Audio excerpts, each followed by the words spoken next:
What is going on, guys? It is DigiWatch TCG coming to you with another deck profile. Now today we're going to be doing the red base BlackWarGreymon X deck. That is going to be one of the best decks in BT11 and definitely represented in the national season. So we're going to go over some of the choices. Now I will say what I've played this against, as well as just generally how much testing I have. I always like to kind of give a general idea. I have play tested this against other proxy decks for BT11 format, as well as a couple of against like regular decks of BT EX3, BT10 format. The ones I have played against are mirror matches in Red, Black, or Greymon, as well as Venmon, I think it's called. It's the Black Tower deck, I think, something like that. I have also played against Shoutmon a little bit with this deck, but that's generally it. Other than that, I haven't had much other testing. I really do want to see how this is going to do against other decks, but right now this is where I'm at. Anyway, let's get into the deck profile, starting with the eggs. We're playing 4 Goremon. Some of this I might just abbreviate because I think I know, and most people know what a lot of these cards do. Goremon is attack, you draw a card if it's 6,000 DP or less. One thing to mention here is you probably just switch this in and out with the Koromon. That gets you a draw one if it has Greymon in its name. Either way, it really doesn't matter. I think that drawing is good, so Greymon is my choice, but this is very easily accessible with the Koromon. And you could also play a 5th egg, good being Greymon or Koromon. That gives you 1,000, so I just think draw is very important. We play for the red Agumon. Now I am playing this one over the black one just because I don't really want to brick on a few of these cards here that we have, and red is a very strong brick deck. Like sometimes you get your pieces, but sometimes you'll get it out of order. So it's very important to find the things you need and get that as soon as you can. But you also want to make sure you're consistent, and then you don't break on a card like, oh, I drew into the black Agumon and I need a draw. I'll digivolve it, but now you have nothing to digivolve it into, or you have to skip levels or whatnot. So that's the Agumon over here. This is the one that looks at top 3, gets you a Greymon and an Omnimon, and we do play an Omnimon in this deck. Then we have 4 of the Agumon X. Now this is the one that digivolves from Agumon, as well as just hard play. Look at the top 3, get a Greymon or Omnimon in its name, and 1 X antibody, the option card, to your hand, and then the rest go to bottom. You play 4 of the Agumon. That gives your Greymon 2,000 DP. Very important for getting over some of the other stuff. So that's basically your rookie lineup here. Again, you can throw in a few more rookies if you really want that consistency, and if you were going to do that, I would recommend probably cutting like maybe a Greymon here, throwing in another rookie, or you can choose your 5s. But I actually sometimes will actually just hard play 5s. Believe it or not, that's actually a choice you have in this deck. But anyway, you gotta know your matchup. Anyway, going into level 4s, you have the Greymon here. This is the black one from BT8. If it's red on top, you basically give it blocker. It could digivolve from red or black. It's pretty good. Blocker is not as important in this deck, honestly. You can easily adjust the ratio, which is why I said you could cut it. Mainly because once you get to your level 6s consist of the BlackWarGreymon that lets you redirect. But you don't want to completely cut out these blockers, at least at the moment right now. We have to see really what is the best version of this deck right now, and so I do think that the Black Greymon is absolutely needed currently, but it could be going down in count to make a little bit of adjustments for the rookies or other cards you want to play. Going into our new card now, I will start to talk about these cards here. This is the new Greymon X Antibody. It's a black and red dual color. Digivolves from 3 from black or red. But it can also digivolve from Greymon for nothing, so that's very good. It doesn't gain really any effects other than having that. But when you digivolve into your ultimate level, so your level 5s, it reduces the cost of the digivolution by 1 for every color that card has. So let's say you're going into this Metal Greymon here. It's a black and red, so it would reduce the cost by 2, which means that if you have this in Raising, you promote it out, you digivolve into this for 2. Hopefully you can keep it your turn. And then it has an inherited effect of when this Digimon with Greymon or Omnimon would be deleted, return to hand or deck, you could return one X antibody option in this Digivolution source to the bottom of the owner's deck to prevent it. So it's important to have your X antibody options ready at hand when you are going to make your plays. And depending on actually how many X antibodies you have, may actually dictate how you want to play, if you want to hold one out until the end, and rather like have a stack that doesn't have the X antibody option card if you're looking to do anything like that. Just something to think about. It's not totally suggested, but just kind of like knowing your plays and everything. This is the Security Greymon. I actually prefer this over the memory gaining one, Game 1 memory, mainly because this just adds a little bit extra aggression and makes your opponent kind of sweat. Because if you can attack your opponent and do like 3 or 4 checks with like built-in immunity and protection, yeah, you're going to be able to really put them on edge, and they have to take care of that stack. Otherwise, you know, they're doomed. So we are playing this one. Now, playing the memory one is not that bad either. I just don't think it's as necessary because most of the time, in my opinion, if you know what you need, know what you have, you could probably just Digivolve and Raising, and it's still going to be 2, so might as well be the one that has security +1. But yeah, let's go into our ultimates. Now, you may see something a little off about the ultimates because I am playing a few more than normal. I am playing the Metal Greymon at 4 still. I might cut this down as another flex spot, depends. But this is still very good. This is one Digivolving, one of your opponent's Digimon, and then you can de-Digivolve one of your opponent's Digimon. And then if it's Dragonkin or Machine's traits, you can attack unsuspended Digimon. So this is like really good card here. Oh yeah, I did put it at 3. I'm like, you know, like what? And I know what I made the flex spot for. All right, so we have that one that can attack, and then you have this Metal Greymon X antibody, which is the new one, and this is a really crazy effect. But again, you got to know what you're playing against, and you know, if you're playing against like a deck like Security Controls type of deck, then this is the card you're going to want on top. And the reason why I say that is because it does give it immunity from DP. Sorry, I apologize. I just sneezed.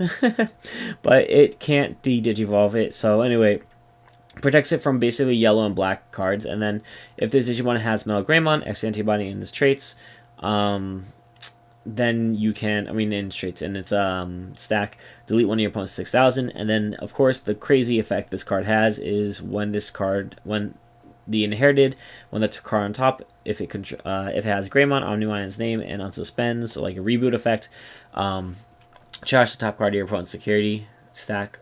That's really good. So sorry, that was a little confusing with the sneeze as well.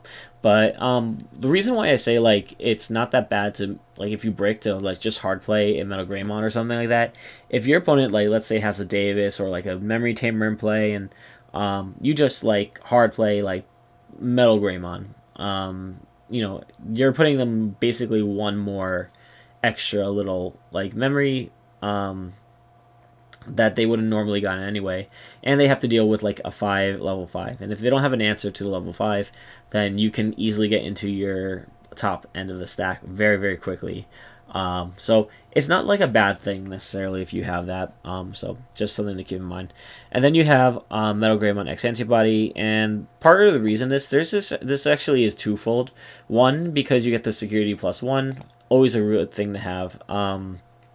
Including with the Greymon here, and going into something like Gaiomon, do like something like 4 checks to your opponent's security, and then trash the last one with reboot.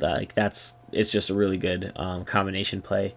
But also, it's the 3000 I'm actually more interested in because it helps with some of the other decks that are going to be very meta. Like I said, you got to know what you're playing against and know how to face it. You want to maybe prioritize Metal Greymon against black decks and against yellow decks because it has that protection. But with like Metal Greymon X antibody, honestly, what I would probably put in here is against like the Grandest matchup, because this gives it 3000, and if you can get up to your BlackWarGreymon line, which we'll get into in a second, you can keep it at 16,000-17,000 even on your opponent's turn. which is really powerful. And so your opponent won't be able to pierce or delete it, and you get to redirect their attack too, so they may not be able to attack your security. So it's just something to think about if you are running the BlackWarGreymon X antibody. I think it is a good pick. Going into our last level 5 is our BlackWarGreymon Altarius mode, just another body that you can essentially have another form of protection from with trashing the same 2 levels. I think that's not that bad attack to throw into this deck. Then we have our 3 level 6s. We'll start with BlackWarGreymon because he is king. Of course he is king. Just delete tamers left and right, and you unsuspend this Digimon if you delete Digimon. So, like, we all know what it does. Like, you basically Digivolve it and it kills, like, 6 cost, combined cost of 6 on your opponent's field of Digimon and Tamers. We then have the new BlackWarGreymon X. This has a reboot, can Digivolve for 2 over BlackWarGreymon, 5 normally. When your opponent's Digimon with the highest DP attacks, you can switch the target to this Digimon, and then when this Digimon becomes unsuspended, which is usually during reboot or at the start of your opponent's turn, if this Digimon has BlackWarGreymon or X antibody in its traits, we delete one of your opponent's Digimon with the lowest play cost. So both these cards are really good for good situations, different situations. If your opponent is swarming the board, BlackWarGreymon X antibody can definitely reduce that number. Plus, reboot will trigger the BlackWarGreymon X antibody over here. And of course, we have Gaiamon. This card is just too good not to include in this deck. Still can Digivolve for 2 over BlackWarGreymon, but also has Greymon in its name, so it works with the level 5. Has security +1, reboot, de-Digivolve, and Blitz. So all that stuff rolled into a package is just one of the best cards in the game, in my opinion. Then we have our one of Omnimon X antibody. This is always good because if this is like essentially for game, you can usually Digivolve this and then swing into your opponent's stack, trigger the effect to look at your opponent's stack, trash something, and then swing for game. So we do have a really good card here. Now, I am still trying to figure out whether or not I do want to run 1 copy of Omnimon, because then you can unsuspend, get Blitz, and then reduce your cost, and basically be able to swing with Gaiamon, but usually most of the time you're passing turn, so I'm not totally sold with another one of those. Then we're going to go into the options. Hades Force at 2. Right now I think 2 is fine. I might bump it up. It is a good card. Mainly can get rid of an entire field or one big body on field, so very, very good. Plus it essentially gives your Greymon Blitz, so that's good. Then X antibody because you have to play it, and I put 3 on because I always want to see it. You always want to see 1 in the hand, and there was actually a game I was playing against another player, and you know what happened? I didn't see this the entire game until it got hit in security, and then I added it to the hand, and I was so happy it was in security. So that's that. Now, what also ties this deck together is the Yuya Kuga here. So it's a memory tamer, so it's good. It takes the place of Tai or Hero. I think that's really good. But also sets your memory to 3, and then you can Digivolve into Greymon, tap the tamer, it gains 2,000 until the end of your opponent's turn, which is really, really good. That was what I was saying, like with how you can combine it with other cards. So for example, you have BlackWarGreymon. This is 3,000 additional DP, and if let's say you're facing against something like a Grandest player, automatically this is going to be 16,000. Then with 1 Yuya in play, you can tap it, make it 18,000 by Digivolving into Greymon. So as long as you know what you need to do and like the play, then you can actually stop your opponent from being able to get rid of it. Plus, if you have the X antibody option there, it has the built-in protection as well. So that is how you would use that. Now, if you're playing against security control, this has a problem with a solution for that too. If you Digivolve on the same level, that Digimon can't be affected by your opponent's option cards until the end of your opponent's turn. So this does not mean it negates it. Your opponent still will gain an effect from it. Like, for example, if they have a Hammer Spark that is hitting security or something, or they play it, whatever, that still happens. They gain 1 too many memory, but otherwise they just, stick there. I've run 1 Nokia, but this is definitely a big flex spot. This could be any option. This could be Omnimon. This could be another level 3. You know, it doesn't really matter. This is one just to help with making sure you can keep it your turn and still be in your 6s, because sometimes you will have a 4 cost or a 5 cost and you tap Nokia, make it manageable. Then you have 3 Cool Boy because it searches for X antibody and it gives you memory when you digivolve in the same level and draws cards. So really good. I might even cut the Nokia and just make it 4 Cool Boy at some point, but I'm still testing it around, and this is honestly a really good setup here so far. Now, I will say probably my best matchup has been against like something like Venmon, just because you can it doesn't have protection against de-digivolve, so you can de-digivolve it, and then you don't have to worry about any of the other effects that it has as the top end. You also have a good matchup against something like Shoutmon, and like I said, if you know your matchups, you can probably get over Grandis or something like that. But that's my deck profile for you today. I'll probably give you an updated one once we actually have the cards in hand. I don't know yet if I'm going to Nationals. I did register, but I'm still trying to figure out financially if I can. But let me know in the comments below what you think of this deck. Do you have any suggestions yourself? Let me know. Thank you for watching, and have a good one, guys.